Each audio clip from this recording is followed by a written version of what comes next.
The legal disclaimer ensures transparency about recipe sources and viewer responsibility.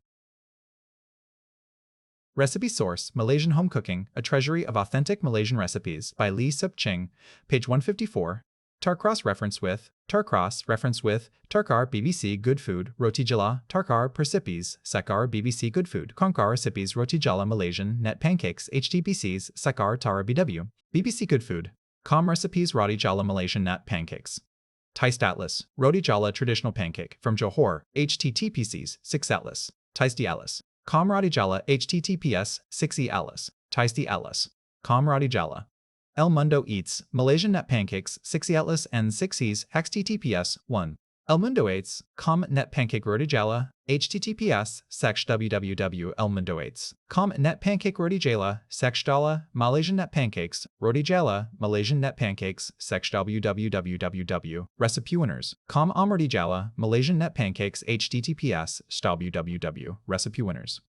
Roti Jala, Malaysian Net Pancakes, Bob Malays, Yummy Tummy Arthi, Roti Jala, Recipe, 60TPS, 62www, Yummy Tummy Arthi, Malaysian Lace Pancakes, Roti Jala, HTTPS, AS, 60TS, S7 Bob Malaysian, Malaysian Lace Pancakes, Roti Jala. Batter. Freshly grated coconut, 1/2 coconut, plain flour, 1 cup. Salt, 1/2 teaspoon, egg, 1 beaten, pandan leaves, 2 leaves, cooking oil, 1 tablespoon. For cooking, cooking oil for greasing the pan, equipment needed. Roti Jala mold, a cup-like container with a perforated base, typically 5 holzers. Alternatively, a plastic squeeze bottle with a fine nozzle, or a DIY container, poke 5-7 small holes of about 1 mm diameter in the base of a clean water bottle or yogurt container, as desired.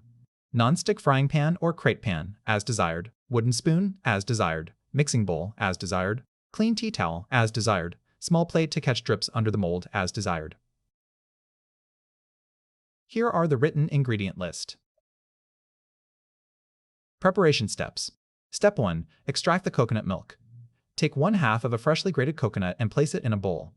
Add a small amount of warm water and knead the grated coconut with your hands, squeezing firmly to extract the milk. Strain through a fine muslin cloth or sieve into a measuring jug. Repeat the process once more with another splash of warm water, squeezing the coconut thoroughly. You need 1 cup of coconut milk in total. Set aside. Tip from Recipe Winners. If using canned coconut milk, measure out 150 milliliters of thick coconut milk and dilute with approximately 90 milliliters water to make 1 cup. Step 2. Sift the dry ingredients. Sift 1 cup of plain flour and 1/2 teaspoon salt together into a large mixing bowl. Sifting aerates the flour and ensures there are no lumps, which is essential for achieving the smooth, thin batter required for the delicate net pattern. If you wish to add turmeric for a richer golden color, as suggested by both BBC Good Food and Taste Atlas, sift 1/4 teaspoon turmeric powder in at this stage. Make a well in the center of the dry ingredients with the back of a spoon. Step 3. Combine egg and coconut milk. Pour half of the coconut milk and the 1 beaten egg into the well.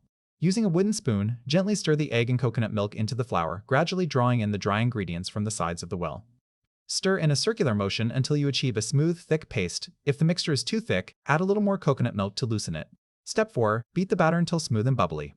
Continue stirring and beating the batter vigorously with the wooden spoon for approximately 10 minutes. This extended beating is crucial. It develops the gluten slightly and incorporates air, giving the batter a smooth, bubbly texture that flows easily through the mold's holes. The batter should be thin enough to drizzle but thick enough to hold its shape momentarily on the pan. Add more coconut milk as needed to reach the right consistency. It should resemble thin crepe batter. Step 5. Rest the batter. Pour the remaining coconut milk into the batter and mix well to combine. Cover the bowl with a clean tea towel and let the batter rest for 20 minutes. Resting allows the flour to fully hydrate, the gluten to relax, and the flavors to meld, resulting in tender, lacy pancakes that won't be tough. This resting period is confirmed by both the sourcebook and multiple cross-referenced recipes as essential for the best texture. Step 6. Prepare the pandan brush. Take 2 pandan leaves and fold them lengthwise into a strip about 15 cm long. Tie them tightly together at one end with kitchen string to form a small, aromatic brush. This pandan brush will be used to grease the frying pan. It imparts a subtle, sweet fragrance to the pancakes as they cook. If pandan leaves are unavailable, tie a small piece of clean muslin cloth to the end of a stick or chopstick to serve the same purpose. Step 7. Prepare the Roti Jala mold. If using a traditional Roti Jala mold, a small cup with a perforated base, a small cup with a perforated base to catch any drips. If improvising with a squeeze bottle, fill the bottle with the rested batter and test the flow on a plate. The batter should come out in thin, even streams.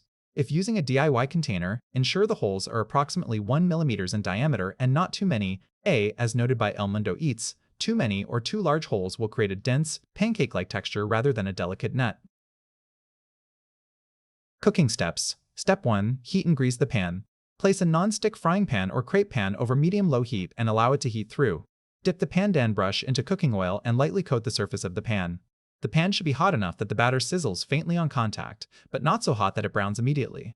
As Yummy Tummy Arthi advises, cooking on low to medium-low heat ensures the pancakes remain pale golden and do not become overly dark or crispy. Step 2. Pour the batter in a circular net pattern. Fill the Roti Jala mold with batter. Hold it about 15-20 centimeters above the hot pan and move it in swift, continuous circular motions, letting the thin streams of batter drizzle across the surface to form a lacy net pattern.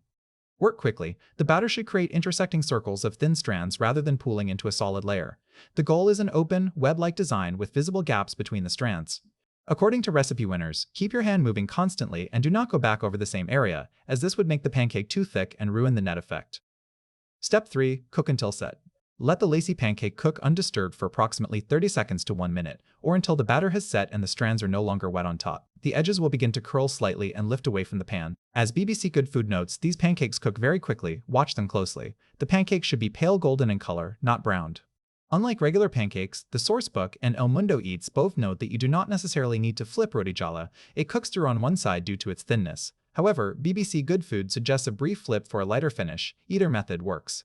Step 4. Fold into quarters. Once cooked, use a spatula or fish slice to carefully lift the pancake from the pan. Fold it in half, then in half again to form a quarter circle shape. The sourcebook specifies folding into quarters, while some cross-reference recipes suggest rolling into a log or folding into a rectangle. All are acceptable. The quarter fold is the most traditional presentation and creates an elegant, fan-like shape on the plate. Step 5. Keep warm and repeat. Transfer the folded Roti Jala to a serving plate and cover immediately with a clean tea towel to keep it moist and warm. This is essential. Uncovered Roti Jala will dry out and become brittle. Return to the pan, re-grease lightly with the pandan brush if needed, and continue making Roti Jala one at a time until all the batter is used up. Stack the folded pancakes neatly on top of each other under the tea towel as you go. Step 6. Serve. Arrange the stacked Roti Jala neatly on a serving plate. Serve immediately while warm alongside a bowl of chicken curry. See page 44 of the sourcebook for the accompanying curry recipe.